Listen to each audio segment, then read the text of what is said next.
హరే హరే హరే హంతయు నీవే హరి పుండరీకాచ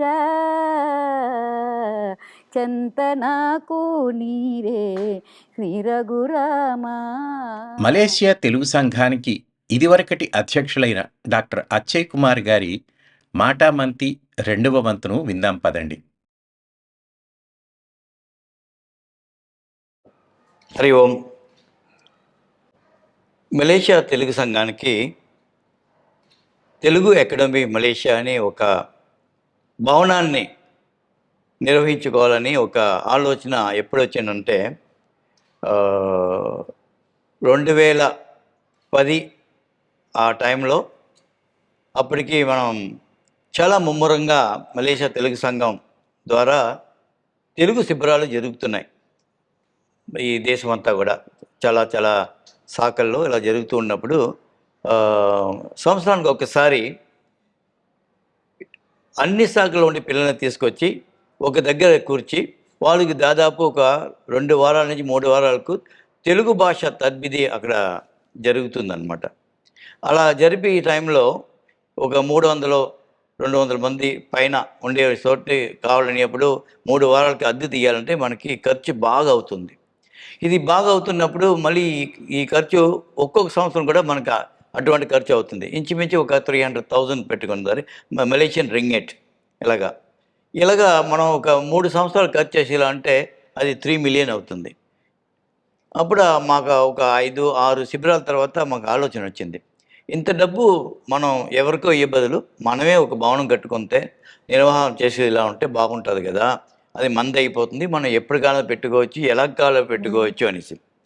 ఈ ప్రైవేట్ సంస్థల్లో మనకి మన కార్యక్రమాలు పెట్టేప్పుడు చాలా నిబంధనలు ఉండి వాళ్ళు చెప్పారు, మీరు పూజలు చేయకూడదు, ఇది ఇస్లామిక్ బిల్డింగ్, ఇక్కడ వచ్చి మీ మా సంస్కృతికి సంబంధించిన విషయాలు మీరు ఆడకూడదు, ఇలాంటివన్నీ కూడా మనకి చాలా నిబంధనలు పెట్టేవారు. ఆ మధ్యన మనం తెలుగు నేర్చుకోవాలంటే చాలా కష్టంగా ఉండేది. అప్పుడు ఆలోచన వచ్చేది, మనం దృఢమైన సంకల్పంతో మనకని ఒక భవనం కట్టుకోవాలనేసి ఒక తీర్మానం చేసుకున్నాం. అప్పటికే మా పూర్వ అధ్యక్షులు కీర్తిశేషులు డాక్టర్ పోలనాయుడు గారు 2.5 ఎకరాల భూమిని కొని పెట్టాడు రవాంగ్ ప్రాంతంలో, ఒక సంస్కృతి నిలయం కట్టుకుందారనేసి. సంస్కృత నిలయంతో ఏదో ఒకసారి మనం ఆటపాట ఎట్టుకొని ఆనందించుకొని పోతాం అనమాట. కానీ అసలు అంత మూలధనం అనేది ఒక్కొక్క ఇండివిజువల్ పర్సన్. ఈ ఇండివిజువల్ పర్సన్ని మనం పూర్తి చేయాలంటే వాళ్ళు ఒక మంచి ఆలోచన, వాళ్ళు ఒక మంచి సంస్కృతి భావాలు, మన 99% ఆఫ్ ద తెలుగు వారందరూ కూడా హిందువులు అనమాట. ఈ సనాతన విషయాలు కూడా వాళ్ళకి పూర్తిగా చేయాలంటే అది మానవ భావనలో చేసుకోవాలని ఇలా ఉంటే వీ హ్యావ్ టు క్రియేట్ ఇలాంటి ఒక కొత్త యువతరాన్ని పెంచాలి, వీళ్ళే ముందుకు తీసుకెళ్ళాలి సమూహాన్ని. ఇప్పుడు పాత వారందరూ కూడా ఉండేవరకు చెప్తారు, మధ్యన మాలాంటి వారిని కొనసాగిస్తాం కానీ దాన్ని అభివృద్ధి చెందలేము. అంటే మనకు ఉండే ఒక తెలుగుదనం, తెలుగు సంస్కృతి, తర్వాత మొత్తం ఆధ్యాత్మిక విషయాలన్నీ కూడా మనకు సగంలో సగం తగ్గిపోయాయి.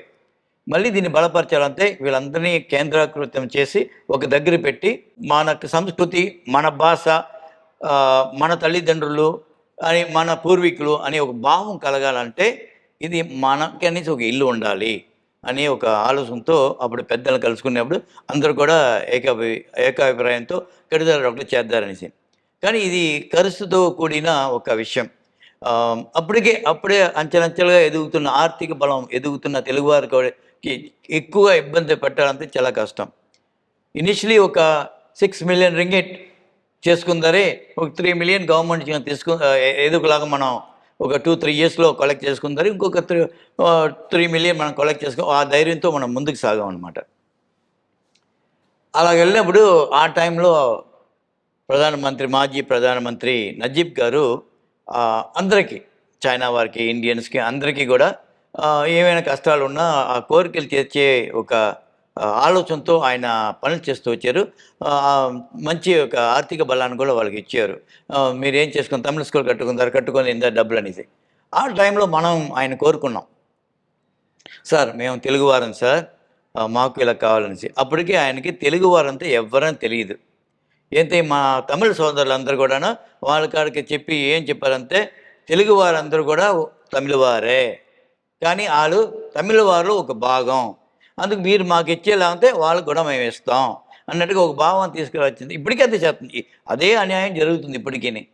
అలా చెప్పినప్పుడు ఇది మనం కట్ చేయాలనేసి we bypass total all Indian leaders అందరినీ బైపాస్ చేసి 1 సంవత్సరాన్ని 2 సంవత్సరాన్ని 3 సంవత్సరాన్ని our target is to see the prime minister. వస్తాడో రాడో రెండో విషయం, ఆయనతో చూసి ఆయన్ని ఒక అపాయింట్మెంట్ తీసి మన సభకు వచ్చినట్టు చేసుకుంటారంటే మనకి 3 సంవత్సరాలు పడింది ప్రైమ్ మినిస్టర్ ఆఫీస్ దగ్గరికి వెళ్ళినందుకు. అలా వెళ్ళిన తర్వాత రకరకాల దారులు, ఏ దారి దొరుకుతుందో ఆ దారిలో వెళ్ళి ఉదయం వెళ్ళిపోయి ఆఫీస్ దగ్గర కూర్చొని 3 గంటలకి అపాయింట్మెంట్ అంటాడు, తర్వాత 4 గంటలకి అంటాడు, no you come after 2 days అంటాడు. ఇలాగా ఎంత చెప్పినా సరే విసుగపడకుంటాను. Finally he came. ఆ రోజు అక్టోబర్ 8వ తారీఖున ఉత్తరాజాయలో 2010. ఈ రోజు నన్ను మర్చిపోలేనమాట. ప్రైమ్ మినిస్టర్ని గురించి, ప్రైమ్ మినిస్టర్ తోటి ఉన్న ఆఫీసర్స్ తమిళ అంటున్నా. ఆయన చెప్పారు, ఓకే ప్రైమ్ మినిస్టర్ వస్తాడు, how many people you can get? మేము సార్ అట్లీస్ట్ 2,000-3,000 పీపుల్ వాళ్ళకి ఇదే అని చెప్పారు. Only 2,000-3,000, okay will try to get for 5,000 అని ఆయనతో చెప్పాం. చెప్పిన తర్వాత ఆయన అన్నారు, sure 5,000, if anything less than 5,000 prime minister will cancel the last appointment. దీనికి ఏర్పాటు చేయడానికి ఈ ఫంక్షన్కి మనకి దాదాపు ఒక 500,000 రింగిట్ మన చేతిలో ఉండాలి. అప్పటికే మన సంఘంలో బోలు ఖాళీ, ఏ ఒక ఆర్థిక బలం మన దగ్గర లేదు. అండ్ అందరు కూడా వసూలు చేయాలి. పెద్దలందరి కాడికి వెళ్ళి సార్ కొంచెం డబ్బులు ఏంటి అనేసి. దీంతోపాటు మన జనాలందరినీ కూడా మలేషియా నార్త్ నుండి సౌత్ నుంచి అందరినీ తీసుకురావాలా ఈ కార్యక్రమం కోసం. వీళ్ళు వస్తారా రారా, వీళ్ళకి అభిమానం ఉందా, ఇలాంటి రకరకాల డౌట్లు. మనం చెప్పిన ఈ 5,000 రాపోయేలా అంతే, కనీసం 3,000 అయినా వస్తారా అని ఒక భావం. సరే ఇంత ఖర్చు చేసిన తర్వాత వచ్చిన తర్వాత ఆయన 1 million కాదు 300,000 మనకి ఇస్తాడా, ఇలాగ రకరకాల ఆలోచనలు, రకరకాల ఇది. కానీ ఒక్కసారి మనం తీర్మానం చేసుకుంది ఏమనుకున్నామంటే, ప్రైమ్ మినిస్టర్ వచ్చినా రాకపోయినా పర్లేదు, ఇది మన తెలుగుల కోసం చేసుకుంటున్నాం. 150 సంవత్సరాల వసంతాలు మలేషియాలో తెలుగువారు అడుగు పెట్టి 150 సంవత్సరాలు అవుతుంది. దానికి సంబంధించి ఈ పండుగ చేస్తున్నామని రండి అందరూ కలిసి చేద్దామనేసి భారతదేశం నుంచి ఆర్టిస్టులు, మంత్రులు వాళ్ళని తీసుకొచ్చాం. ప్రైమ్ మినిస్టర్ వచ్చిన తర్వాత హాల్ అంతా నిండిపోయింది. ప్రైమ్ మినిస్టర్ నడనందుకు, లోపలికి వెళ్ళినందుకు దారి లేదు. అప్పుడు తొలి తీసుకెళ్ళిన తర్వాత వెంటనే ఆ కింద ఇంకొక హాల్ ఉండేది, that is also capacity of 5,000 people. వెంటనే ఆ రోజుకి అది ఖాళీ ఉండేది. ఆ రోజే మార్నింగే బుక్ చేసి మాకు ఆ హాల్ కావాలని వచ్చిన వాళ్ళందరూ కూడా సెకండ్ హాల్లో నింపేశాం అనమాట. So all the people 5,000 people, 6,000 people in the ground hall, ఇంకొక 6,000 people in the up hall, ఇంకో రెండో హాల్లో ఉన్నారు. సో కమ్యూనికేట్ చేయాలి కదా. ఇక్కడ కిందనే అంత ఆడియో విజువల్స్ అన్నీ టీవీస్ అన్నీ పెట్టి అంతా వాళ్ళకి ఆ సిస్టమ్స్ అన్నీ ఉన్నాయి. చెప్పి మాకు ఇది కావాలి, ఈ సిస్టమ్ కావాలి, ఇదంతా వాళ్ళు తయారు చేశారు. ప్రైమ్ మినిస్టర్తో చెప్పాను. ఆయన 8 గంటలు రావాల్సిన మనిషి కొద్దిగా లేట్గా వచ్చారు, 8:15 లాగా వచ్చారు. సార్ మీకోసం చాలామంది వెయిట్ చేస్తున్నారు, వీళ్ళందరూ ఈ హాల్లో ఉన్నారు, can you please come and just address them for avail అని. ఆయన అనుకున్నారు అదే మెయిన్ హాల్ అనేసి. అక్కడికి వచ్చి చూసి అంత జనం చూసి ఆయన పొంగిపోయాడు. ఇంతమంది తెలుగు వాళ్ళు అక్కడ కూడా అందరూ తప్పుడు వేసి వాళ్ళు అక్కడ దండలు వేసి చేయగలరు తప్పుడు కూడా. ఓకే ఆయన మొత్తం స్పీచ్ అక్కడ ఇచ్చేసాడు. ఇచ్చేసారు. సార్ చాలా ధన్యవాదాలు సార్, యాక్చువల్ ఫంక్షన్ హాల్ పైన ఉంది, ఇది అయిపోయింది సార్. ఐ థాట్ ఇది ఫంక్షన్ ఫినిష్ అయిపోయింది కదా అన్నారు. ఇప్పుడు అన్నారు ఈ హాల్లోకి అయిపోయింది సార్, పైన ఉన్నారు అనేసి. అక్కడ హాల్ పూర్తిగా జనాలు కిక్కిలిసిపోయి ఉన్నారు. ఆయన వెళ్ళి మెట్లు కూడా లేవు. ఆయన నడుస్తూ ఉంటే ఎవరో కూడా ఆయన పాదరక్షకులు కూడా తొక్కేశారు, అవి ఊడిపోయాయి. అది చిన్నగా నవ్వుకొని ఆయన చెప్పులు వేసుకొని వెళ్ళి all these are Telugu people అన్నారు. ఎస్ సార్ అన్నాను. ఆయన వచ్చే టైంకి అందరూ నిశ్శబ్దంగా అలా కూర్చొని ఉన్నారు. ప్రైమ్ మినిస్టర్ ఫస్ట్ టైం ఒక తెలుగు ఫంక్షన్కి ఒక ప్రైమ్ మినిస్టర్ రావడం అనమాట. అప్పుడు ఆ హాల్లో కూర్చున్న తర్వాత అడిగారు, what is the difference between me Tamil పీపుల్కి మీకు ఏది డిఫరెన్స్ అనేసి. సార్ మీరు హాల్లో వచ్చి ఇక్కడ కూర్చున్నారు కదా sir, can you here the pin drop silence, అది మీకు ఇచ్చే గౌరవం. ఇలాంటి సభలు ఏ సభలో కూడా మీకు గౌరవం, చాలా గౌరవం ఇచ్చే ఒక సమూహం ఏదైనా ఉందంటే మలేషియాలో ఒక ప్రైమ్ మినిస్టర్కి ఇది మా సంభవం సార్, అందుకే అంత వినయంతో కూర్చున్నారు సార్. మీరు లేస్తేనే లేస్తారు, కూర్చుంటారు సార్ వాళ్ళు అంతే. అలా ఒకసారి లేచి ఇలా తిరిగి చూశాడు, చూస్తే యా అందరూ వాళ్ళకన్నా అనేసి. అప్పుడు ఆయన లోపలికి వెళ్ళి స్పీచ్ ఇచ్చిన తర్వాత నా భాగం వచ్చింది, నా తొలి ఇంట్రొడక్షన్. నేను చెప్పాను, అయ్యా చాలా ధన్యవాదాలు, మీరు అందరికీ హెల్ప్ చేస్తున్నారు, అదేలాగా మాకు కూడా హెల్ప్ చేయాలని మీకు ఎవరికో ఇచ్చారు డబ్బులు, కానీ అవి మాకు వచ్చి చేరలేదు. ఈ పదం కూడా మీరు మాకు కూడా కెంటకీ ఫ్రైడ్ చికెన్ ఒక ముక్క ఇచ్చారు, కానీ ఆ ఎముక కూడా మా దగ్గరికి చేరలేదు సార్, ఇదే మా పరిస్థితి సార్ అనేసి చెప్పగల. తలపోయి అంత స్పీచ్ అంతా ఇచ్చిపోయి దాన్ని మాట్లాడిన తర్వాత బయటకు వచ్చేప్పుడు చెప్పాడు, doctor Rao, I cannot teach Telugu for your. మేము కోరుకునేది 3 సార్, మాకు తెలుగు భాష కావాలి సార్, తెలుగు మాట్లాడాలి సార్, మా తర్వాత తరం తెలుగు మాట్లాడాలి సార్, మాకు తెలుగు బడులు లేవు సార్, అంతా మా కోరికలన్నీ తెలుగు భాష మాత్రమే. Telugu Telugu Telugu Telugu and nothing to do individual and building. మేము తెలుగు నేర్చుకున్నందుకు మాకు టీచర్లు కావాలనేసి. అప్పుడు వెంటనే నడుస్తూ బయటకు వచ్చినప్పుడు వెళ్తున్నప్పుడు ఎంత ఇయ్యలేను, మీకు ఎంత డబ్బులు కావాలా అని నేను ఇస్తాను, how much do you want అన్నాను. నేను చెప్పాను, I need 16 million ringgit sir అన్నాను. అదే no NGO as me 16 million ringgit so far in my life అన్నాడు.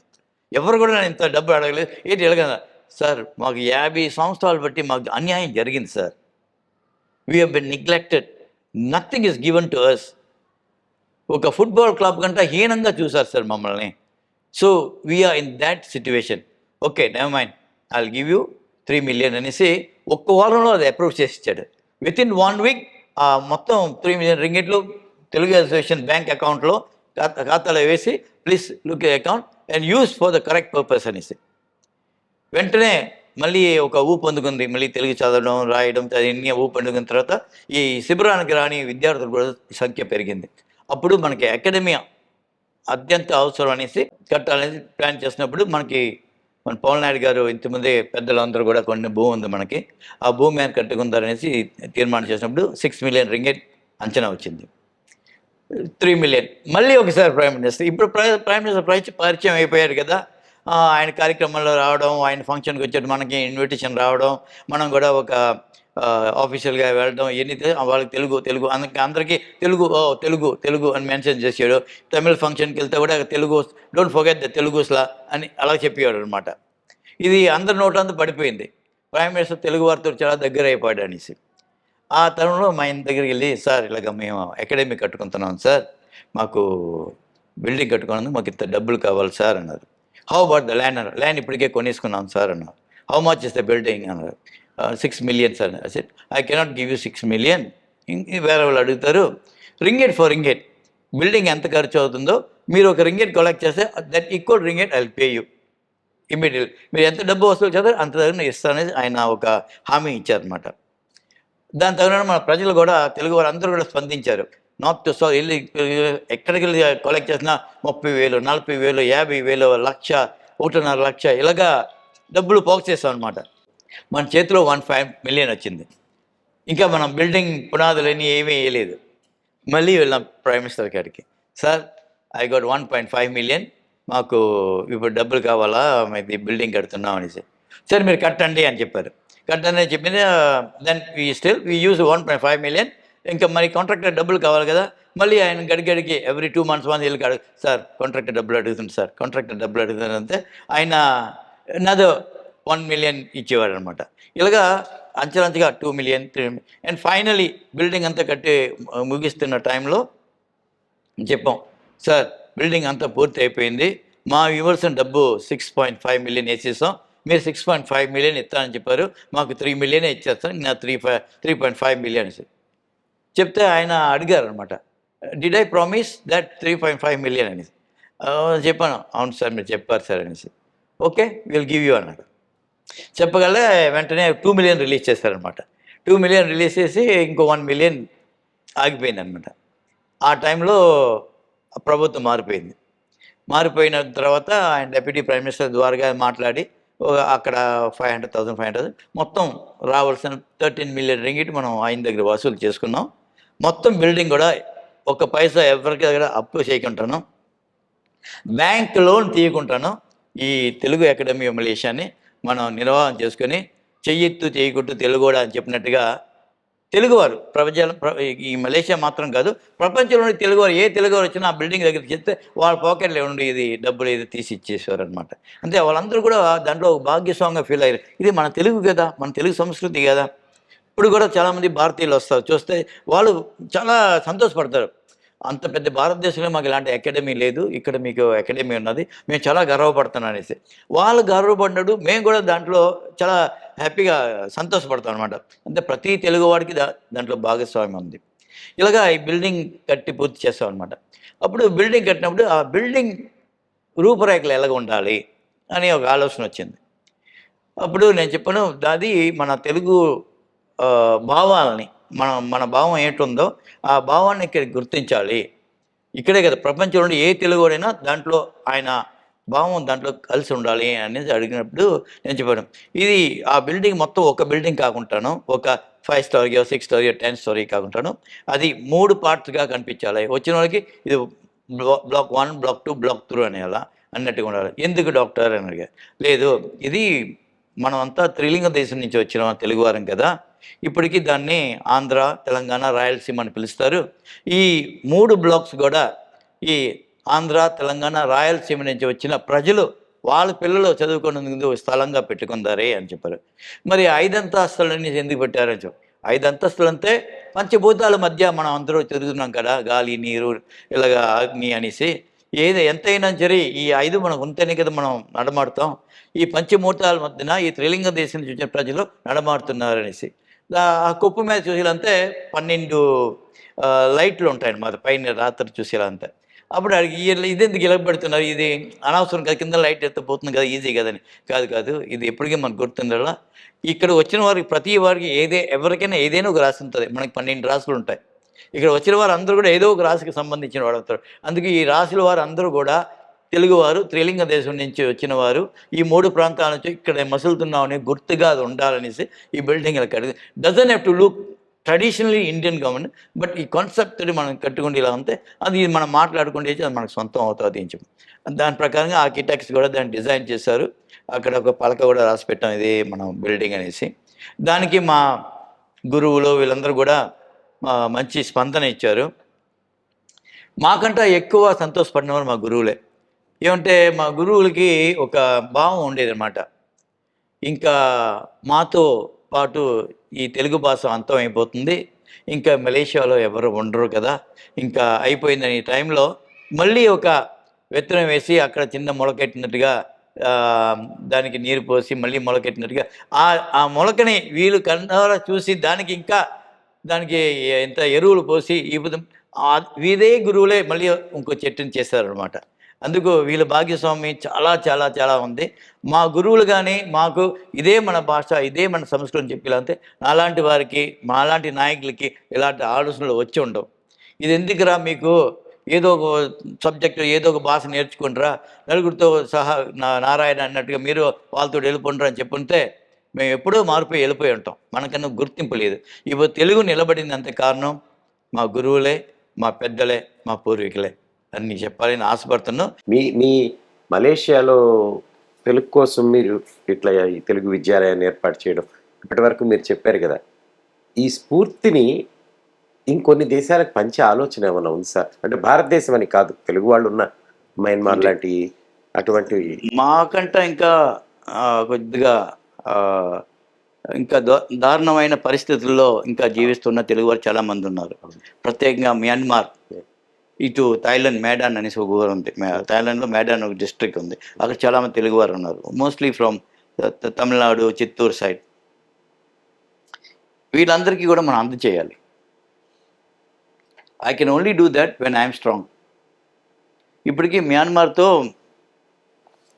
మా గురువులు సంబంధాలు పెట్టుకున్నాం. అండ్ మా టీచర్ కూడా అక్కడ వెళ్ళడం రావడం, అక్కడ శిబిరాలు జరపడం, వాళ్ళు ఇక్కడ రావడం కూడా అన్నీ ఏర్పాటు చేస్తున్నాం. Next is Indonesia. అండ్ ఇది కాకుండా ఇక్కడి నుంచి మా టీచర్ కొందరు ఇతర దేశాలకు వెళ్ళిపోయి పని చేస్తున్నారు. పోలాండ్లో ఒక టీచర్ ఉన్నారు, అక్కడ కూడా ఇక్కడ మా సిలబసే అక్కడ ఉపయోగిస్తూ పిల్లలకు నేర్పిస్తున్నారు. Singapore is also another country, they want to learn. ఇవన్నీ కూడా ఇంకా మాటల్లోనే ఉన్నాయి, సానుకూలంగా స్పందిస్తున్నారు అందరూ. They are willing to learn. Our experiment has succeeded. మా ఎక్స్పెరిమెంట్ దాంట్లో జయం పొందడం చేత, and Potti Sriramulu Telugu university also taking credit. ఇక్కడ మేము చేసిన పనికి వాళ్ళు పరీక్షలు మాత్రం పెట్టారు, బట్ దే టేకింగ్ క్రెడిట్. మా స్టూడెంట్స్ ఇక్కడ పాస్ అన్నారు, ఓకే ఫైన్, డజంట్ మ్యాటర్. అందుచేత వాళ్ళు కూడా ఏమంటున్నారు, ఈ Potti Sriramulu university Telugu academy of Malaysia will become centre for south east Asia. ఎవరైనా వచ్చి చేసుకోవచ్చు, పరీక్షలు రాయొచ్చు, ఈ మోడల్గా ఇక్కడ ఈ మాదిరిగా జరగవచ్చు అనేసి మా ఐడియా. ఏంటంటే ఇక్కడ మేము పెద్దతనం చెలాయించాలని కాదు, పిల్లలు నేర్పించి you go back to your country, you teach your children అన్నట్టుగా మనం ఒక ఆలోచనతో ఉన్నాం. తెలుగు అకాడమీ అనేది మా యొక్క ఫౌండేషన్. అక్కడి నుంచి మొత్తం అంతా కూడా ఇంకా పరిచయం. మా ఒక అంబిషన్ ఏమంటే, ఇప్పుడు ఆ అకాడమీ ఎవరికో ర్యాంట్కి ఇచ్చి అక్కడ వేరే తరగతులు జరుగుతున్నాయి. ఒక కాలాన్ని, ఇంకా కొంతకాలానికి మా ఆర్థిక బలం బాగా పెంచిన తర్వాత, మనం అందరూ కూడా మంచి తెలుగు మాట్లాడిన తర్వాత, that academy must be full of only Telugus. అది తెలుగువారి కోసం కట్టుకున్న ఒక భవనం. దాంట్లో తెలుగే మాట్లాడాలి, తెలుగులోనే చదువుకోవాలి. ఈ ప్రపంచం అంతా కూడా తెలుగు పరిమళించినందుకు అదే స్థలంగా అక్కడి నుంచి స్టార్ట్ అవ్వాలి. అదే మా లక్ష్యం. ఇప్పుడు ఉండేది మీరు చూసేది bricks and bolts, bricks and bolt and not అన్నట్టుగా అదే బిల్డింగ్, అది కాదు మాది ఆ లక్ష్యం. దాంట్లో ఈ తెలుగు దాని నిండిగా ఉండాలి. ఒక్కొక్క మెట్టెక్కేప్పుడు మీకు ఆ తెలుగు తల్లి గజ్జల మోగు మెట్టెక్కి వచ్చినట్టుగా కనిపించాలి, ఆ భావం కలగాలి. అప్పుడు మేము సాధించామని చెప్పుకోవచ్చు. ఇప్పుడు మేము ఊరికనే ఉండే ఒక స్థలాన్ని కట్టుకుంటాం అనమాట. ఆ స్థలంలో తెలుగు తల్లిని నిండిగా నిలిపి అందరికీ, ప్రపంచంలో ఎవరికి తెలుగు నేర్చుకుంది రండి. ఇప్పటికే అడుగుతున్నారు కొందరు, మలేషియాలో మీరు డిప్లొమా పెట్టారట, రాయొచ్చు అని. రండి, రాయొచ్చు. దాన్ని అంచెలంచెలుగా అది అలాంటి విషనరీ లీడర్స్ని, అది మన బాధ్యత. ఆ లీడర్స్ ఎక్కడ వస్తారో, ఈ తెలుగు చదువుకున్న విద్యార్థుల్లో వస్తారు. ఈ తెలుగు చదువుకున్న విద్యార్థులు వాళ్ళ ప్రొఫెషన్లో బాగుంటారు, డాక్టర్, లాయర్స్, ఇంజనీర్. బట్ వాళ్ళందరికీ లోపలనే గుండెకి చెప్పుడు కొట్టుకున్నప్పుడు తెలుగు తెలుగు తెలుగు అని కొట్టాలి. అప్పుడు వాడు ఆర్థికంగా బలంగా ఉంటాడు, వాడు డబ్బులు కూడా ఇక్కడ ఇస్తాడు. That generation will be there in other 20 years time. ఇంకొక 20 సంవత్సరాల్లో వీళ్ళ పిల్లలందరూ కూడా విశారద రాస్తారు. ఇప్పుడు వీళ్ళందరూ పెళ్ళిడికి వచ్చేస్తారు.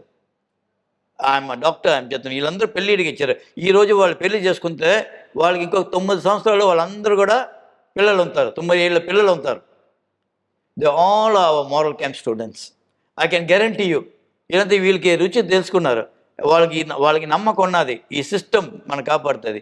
ఈ భాషలో ఉండే ఒక గొప్పతనం ఏంటి, మా సంస్కృతి గొప్పతనం ఏంటి, ఇవన్నీ వీళ్ళు తెలుసుకున్నారు.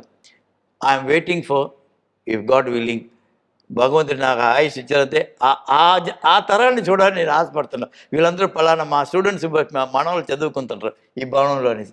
అప్పుడు మనం చెప్పొచ్చు, yes we did a great job ఈ జనరేషన్ అనేసి మనం చెప్పొచ్చు. అది జరుగుతుంది. But go with faith. Venkateswara Swamy మీద ఎలా మాకు నమ్మకం ఉన్నదో ఆ ఫెయిత్. రేపు పొద్దున ఇక్కడికి వచ్చి కీర్తనలు పాడేటప్పుడు మన పిల్లలు పాడాలి సార్. అన్నమయ్య కీర్తనలు పాడండి, మన త్యాగయ్య కీర్తనలు పాడండి, రామదాస్ కీర్తనలు పాడండి. అప్పుడు మనం పొంగిపోవచ్చు.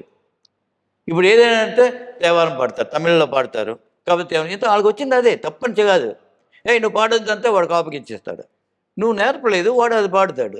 ఇది వాళ్ళందరూ నేర్పి తీసుకొచ్చేలా ఉంటే మనకి ఇంకా స్వర్ణయుగం రావాల్సింది ఉంది, ఇంకా రాలేదు. 10-15 సంవత్సరాల ముందు సార్ మలేషియాలో కూచిపూడి నాట్యం ప్రదర్శన చేసే తెలుగువారు ఎవరు ఉండేవారు కాదు. 10-15 years ముందుకి. అప్పుడు వచ్చి మా కళలు జానపద కళలు మాత్రమే, చిరతలు, దాటి భజనలు, గొబ్బిళ్ళు.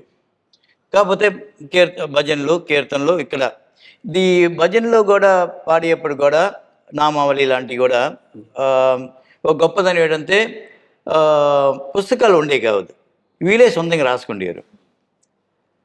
లైక్ ఒక రామదాస్ కీర్తన లాంటి పాట, ఈ పాట ఎలా పాడని తెలియదు అంతే. భలే మంచి సవక పండురా శ్రీరామ పళ్ళు కొన్న వారికి ఇంతకన్నా సమయం ఏదిరా అంటే పిల్లలు కదా, ఆ పిల్లలందరికీ పండు పండు అంతా ఏదో పండుగ అనేసి అక్కడ పండు అనేది తీయని పండు అని రామనామం అనేది అయితే అలాగే అలాగే మా అమ్మ చిన్నప్పుడు తిన్నదాలు చెప్పే భలే మంచి సౌక పండురా శ్రీరామ పళ్ళు కొన్న వారికింత కన్న సమవేదిరా భలే మంచి పండురా భలే మంచి పండురా మన వద్దనే ఉందిరా భలే మంచి పండురా మన వద్దే వందురా ధనులకే దొరుకురా శ్రీరామ పండురా ధనులకే దొరుకురా ఇలా ఇలా చిన్న చిన్న పండు పండు పండు అని మాకు సరళంగా వచ్చేది. అది ఇలాగా రంగు రంగులు మిఠాయి పాలినేటి మిఠాయి ఇలా మిఠాయి మిఠాయి అని ఒక పాట వచ్చేది. పిల్లలకి తగినట్టుగా పిల్లల పాటలో ఇలాగా చిన్న చిన్ని పదాలతో చెప్పి గోరుముతల్ని తిప్పేప్పుడు రామ భజనలో రామకథలో రాముడు అంత ఇలా ఉండేరా రాముడు అంత తండ్రి తల్లికి ఇలా గౌరవం ఇచ్చారట అమ్మ ఇలా చెప్పగల వెంటనే ఇలాగే ఈ చిన్న చిన్న పదాలతో వాళ్ళకు వచ్చిన తెలుగులో మాకు బోధించినందువల్ల అవి మాకు స్థిరంగా అది ఒక నమ్మకం. తర్వాత మా యొక్క సనాతన ధర్మాన్ని బలం చేయనందుకు కూడా అయ్యే మనకి తోడ్పడ్డాయి.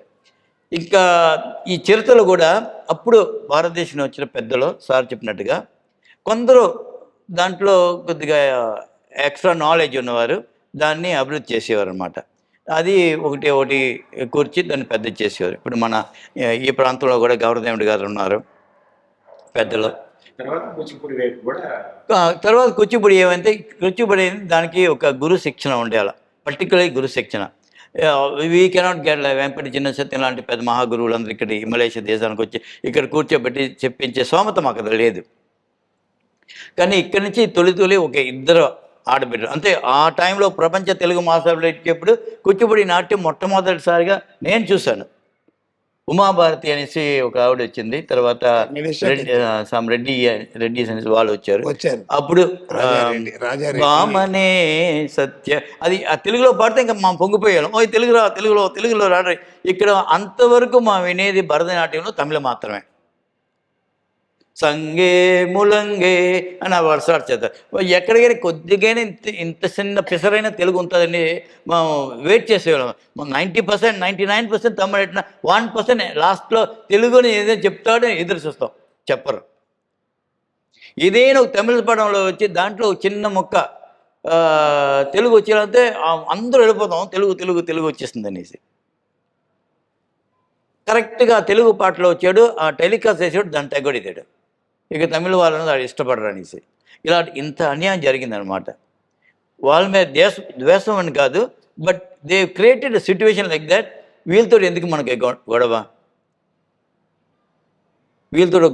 అని మనకు వద్దని we came out of it. ఇద్దరు వెళ్ళి నేర్చుకున్నారు. తొలి ఇక్కడ కొద్దిగా నేర్చుకొని భరతనాట్యం నేర్చుకున్నారు. భరతనాట్యం నేర్చుకున్న తర్వాత తమిళనాడుకి వెళ్ళి అన్నమలై యూనివర్సిటీలో వాళ్ళు కూచిపూడి నేర్చుకొని వాళ్ళు శిక్షణ పొంది అక్కడ 2.5 years then they got a degree in that. వాళ్ళు ఇప్పుడు ఒక కొత్తగా ఒక 15 Telugu students through Telugu association ఇప్పుడు వాళ్ళు నేర్చుకొని ఇప్పుడు వాళ్ళు ప్రజెంటేషన్ చేస్తున్నారు. ఇవి హ్యావ్ క్రియేటెడ్ ద 15 ఇక్కడ ఆగిపోదు. ఒక్కసారి వాళ్ళకి ఆ తీయదనం తెలిసిన తర్వాత they will tell the children. But దీన్ని సస్టైన్ చేయాలంటే we need strong Telugu association. Telugu మా నాయకులు కానీ వీక్ అయిపోయినారంటే మొత్తం అందరూ వీక్ అయిపోతారు. ఎప్పుడైతే మా తెలుగు సంఘం ఆంధ్ర తెలంగాణలో అదిగా జరుగుతుంది సార్. నాయకులు ఎప్పుడైతే తెలుగు భాష నుంచి వాళ్ళ దృష్టి వేరే దేశం మీద పెట్టేయాలంటే తెలుగు ఇంపార్టెన్స్ పోతున్నాయి, తెలుగు బడులు మూతపడిపోతున్నాయి, ఆంగ్ల బడులు హిందీ బడులు అన్ని బడులు వస్తున్నాయి, తెలుగు మాత్రం రాకుండా పోతుంది. Same thing will happen. అలాంటి పరిస్థితి రాకుండా ఉండాలంటే మేము కూడా ఇక్కడ మాకు వచ్చిన తెలుగులో మా పిల్లలకి అది చెప్పాలి, నేర్పించాలి, ఇంకొక తరాన్ని తయారు చేయాలి. మా పిల్లలు రాకపోయినా పర్వాలేదు, మా మనవులకు వచ్చినట్టు చూసుకోవాలి. అన్ని చోట్ల కొందరు వేస్ట్ ఫిల్లర్స్ అంటారు కదా, అలా ఉంటారు. వాళ్ళు వదిలేసి మనవాళ్ళ దగ్గరికి వెళ్ళచ్చు. వాళ్ళ దగ్గర తాతలు మనవాళ్ళ దగ్గర బాగా అనువుగా ఉంటారు చూడండి, కలిసి వస్తారు. వెంటనే వాళ్ళు వింటారు. తల్లిదండ్రులు బిజీగా ఉండి పట్టించుకొని చెప్పుకొని పోంటారు. ఆ అవకాశాన్ని ఆ గ్యాప్ని మనం పట్టుకోవాలి. ఈరోజు మలేషియాలో తెలుగు విద్యార్థుల సంఖ్య గణనీయంగా ఉంది. ఆల్మోస్ట్ అబౌట్ 1500 స్టూడెంట్స్ రిజిస్టర్ చేశారు. చదువుకున్న వాళ్ళు మాత్రం ఒక 800,000 రెగ్యులర్గా వచ్చి 800 వస్తారు. And remaining 150 on and off క్యాంప్స్కి శిబిరానికి ఏదో ఆట పాట వచ్చినప్పుడు ఇలాగ వస్తారు. ఇక్కడ మన ఈ గుడిలో కూడా ఈ పొద్దు సంస్కృతి కార్యక్రమాలు పెరిగాయి. ఇదంతా it's only Telugu association. Telugu association లేకపోతే ఇది లేదు. ఈ మొత్తం సంస్కృతి కార్యక్రమం జరగదు. అలా జరిగినా ఈ తరంలో ఉండదు, ఈ స్థాయిలో ఉండదు. It will be very low grade. అది ఏదో డబ్బింగ్ పాటో కాకపోతే తమిళ పాటకో ఏదో డాన్స్ ఆడిసి వెళ్ళిపోతాం. మాకు వచ్చింది ఇదే కదండి, అంటే మా గురువు తమిళ అయిపోతారు. ఇది మా పరిస్థితి. దీన్ని చాలా భద్రంగా కాపాడుకోవాలి. And we must draw a line and see where we need to separate between living together and living with your own values. అందరితోటి కలిసి బతకాలి, కానీ నీ వాల్యూస్ వదిలి బతకవలసిన అవసరం లేదు. వదలకుండా బతకాలంటే వీడి వాల్యూస్ గౌరవం ఉండాలి. ఓకే, విన్నారు కదా డాక్టర్ గారి విలువైన తెలుగు మాటలను. బయట ఉన్న తెలుగువారి స్ఫూర్తితో అయినా తెలుగు పెంపుకు నడుము కడదాం మనం కూడా. శ్రీ రఘురామా హంతయు నీవే హరి పుండరీకాచ చెంత నాకు నీవే శ్రీ రఘురామా.